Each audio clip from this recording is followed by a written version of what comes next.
Всем привет! И сегодня у нас стартует новая рубрика канала, посвященная обзорам масштабных моделей Национальной народной армии ГДР.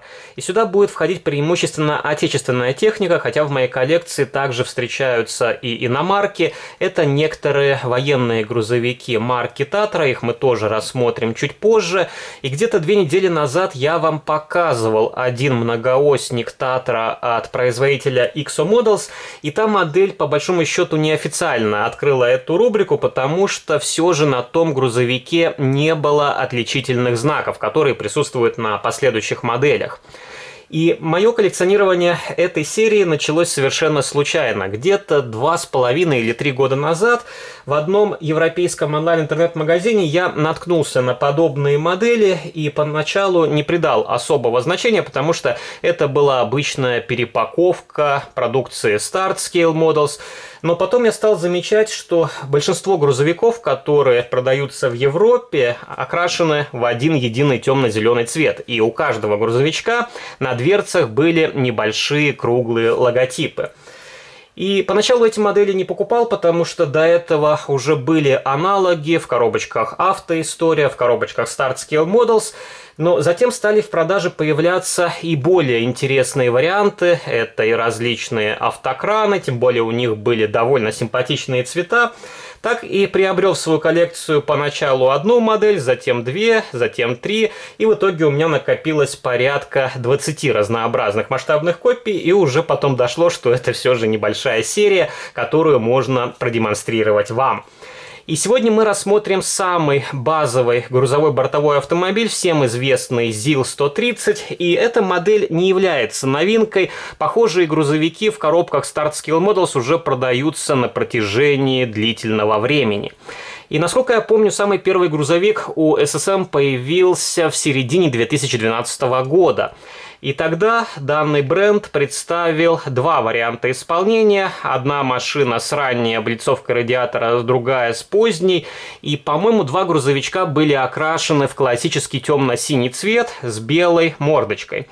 И впоследствии также такие модели перевыпускались и в коробках Автоистория, и как раз, по-моему, у Аиста впервые появился обычный классический темно-зеленый вариант окраски, затем он был продублирован и в коробочках Start Scale Models, ну и различные надстройки на базовом шасси. И эти модели, по-моему, также выходили и в наборах АВД Models. Изначально эти наборы назывались «Автомобиль в деталях», и также они мелькали в самых разнообразных журнальных сериях от издательского дома De Agostini, затем от Мадимио.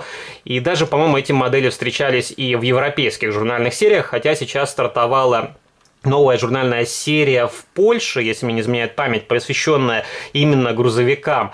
Там тоже первый грузовик-самосвал на базе 130-го ЗИЛа, но там уже другая разработка, по-моему, на формах Алтая, если мне не изменяет память.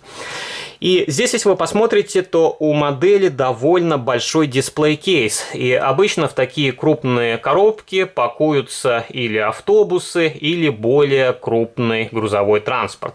Не знаю, почему ЗИЛ запихнули в такую большую коробку, потому что у меня в коллекции есть еще один 130-й ЗИЛ, только с удлиненной колесной базой. И эта модель немножко крупнее, но, как видите, она упакована в более маленький бокс. И, конечно, вот такие упаковки очень хорошо экономят место. А такую большую коробку очень сложно куда-то поставить. И на нижней стороне упаковки есть различная информация, которая касается данного бренда. Также здесь есть небольшой логотип Madimio Engineering, который ясно дает понять, что эта модель изготовлена при участии костромских инженеров. Есть небольшая наклейка с артикулом модели, указан прототип ЗИЛ-130, НВА, Национальная народная армия. И упаковка здесь, конечно, не самая лучшая, и мне у ССМ никогда не нравились картонные коробки. Они очень тонкие, рвутся при малейшем прикосновении, и я вам вчера показывал небольшой видеоролик на втором канале, и там у Краза 255B такое ощущение, как будто картонка просто натянута на дисплей-кейс, и я не знаю, как я буду распаковывать ту модель, тоже думаю, картонка просто разорвется. И сам грузовик очень легкий, и когда я покупал эту модель, то у меня была Ощущение, что у него металлическая рама, но на самом деле и у моделей Zilov 130 от автоистории, и у журнальных аналогов, и у более премиального бренда от Startscale Models рама сделана из пластика. Тоже вот такой небольшой сюрприз. Конечно, здесь нету особой разницы. Если это хороший материал, то, в принципе, для меня это не критично, но, насколько я помню, у SSM все же преимущественно были металлические рамы, а почему именно на 130-м семействе она из пластика, для меня остается загадкой. Ведь довольно много масштабных копий, которые уже вышли, и различные надстройки, и я думаю, для такого большого количества можно было сделать нормальные рамы из металла. Здесь довольно аккуратная покраска и аккуратная сборка, но есть критические замечания, которые, я считаю, в этом ценовом диапазоне не совсем допустимы. И эта модель в Европе продается за 59 евро. Это довольно крупная сумма, в рублях это чуть больше, чем 5000 рублей.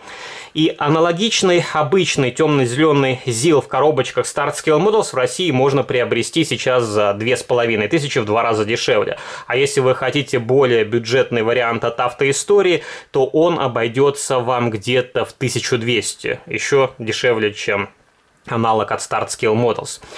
И здесь мне очень понравился темно-зеленый цвет. И вот с таким болотным оттенком в моей коллекции пока что не встречалось других автомобилей. И я недавно делал рубрику под названием «50 оттенков темно-зеленого». Там тоже было показано довольно большое количество самых разнообразных зеленых советских грузовиков. Но вот подобного цвета там тоже не найдется. Здесь стандартный бортовой кузов, внутри отсутствует расшивка, как и на многих ранних моделях от этого бренда. Повторюсь, что эти модели появились еще в 2012 году. У данного грузовика по сравнению с автоисторией окрашен салон. Как видите, сиденья сделаны темно-коричневыми. Также есть небольшая декаль, имитирующая различные приборы. Отличительная черта этой модели – это небольшой логотип Национальной народной армии, и зеркала у этого грузовика тоже окрашены в темно-зеленый цвет. На обычных базовых моделях от SSM и от автоистории они были окрашены серебристой краской. Довольно хорошо смотрится решетка радиатора, она здесь не сильно отличается по тону, даже при определенном освещении. Хорошо установлена светотехника.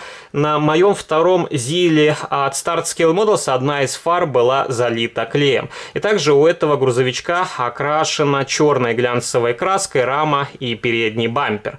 Колесные диски здесь тоже вполне нормальные, но вот покрышки можно было сделать и лучше. Это ранний тип покрышки у автоистории, у Startscale Models, и впоследствии они немножко изменили дизайн самой покрышки. Она стала не такой округлый, и вот если вы посмотрите на профиль, то на старой покрышке он больше яйцевидный, на более поздней она, на мой взгляд, выглядит более реалистично. И впоследствии эту резину я заменю или на харьковскую, или вот на такую новодельную, потому что, во-первых, здесь одна покрышка не совсем округлой формы. Если вы посмотрите на водительское колесо, то здесь вот есть такой небольшой выступ. И второе, то, что здесь болтается переднее колесо, и нужно будет его тоже подкорректировать, потому что здесь, скорее всего, не до конца вставлен крепежный винтик.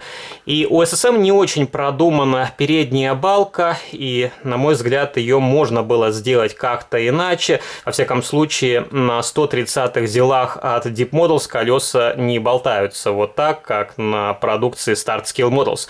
И это на большинстве моделей так. У меня, например, есть еще несколько зилов от этого бренда, у всех болтаются передние колеса. Также здесь присутствует топливный бак, сзади есть два небольших круглых фонарика из прозрачного красного пластика. Конечно, тоже можно было обозначить как-то и корпус заднего фонаря, но в целом эта модель вполне симпатично смотрится на полке, и она выделяется за счет своего цвета от других изделий этого бренда. Еще мне не очень понятно, почему здесь вот таким образом установили спереди стеклоочиститель маслоочистители, но вот такой формы дворников я ни разу не встречал. И это можно подправить, потому что элементы сфототравления я их потом немножко подогну и уложу, как они должны стоять на настоящем автомобиле, но вот такое решение тоже смотрится очень забавно. И можно открутить эту модель от подставки, хотя там особо ничего вы не увидите.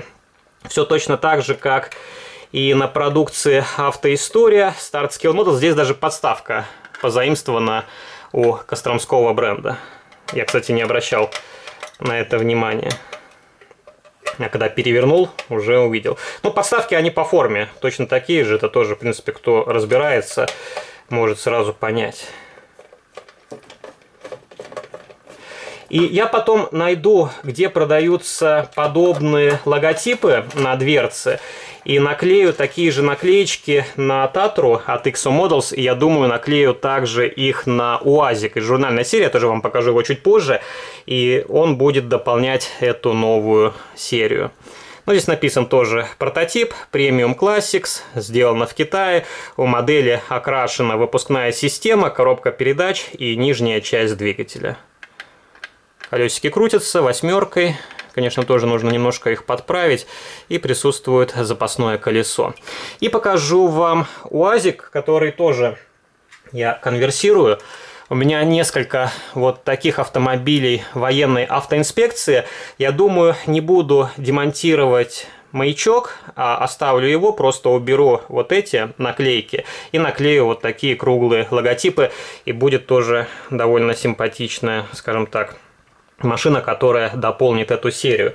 И можно сюда включить еще вот такую буханочку, хотя сложно сказать, были ли подобные УАЗики в Национальной народной армии ГДР, но можно убрать вот эти логотипы, крестики и сюда наклеить тоже круглые значки. И пишите ваши комментарии, понравился ли вам данный ЗИЛ, что вы думаете о продукции Start-Scale Models и о данных масштабных копиях в частности.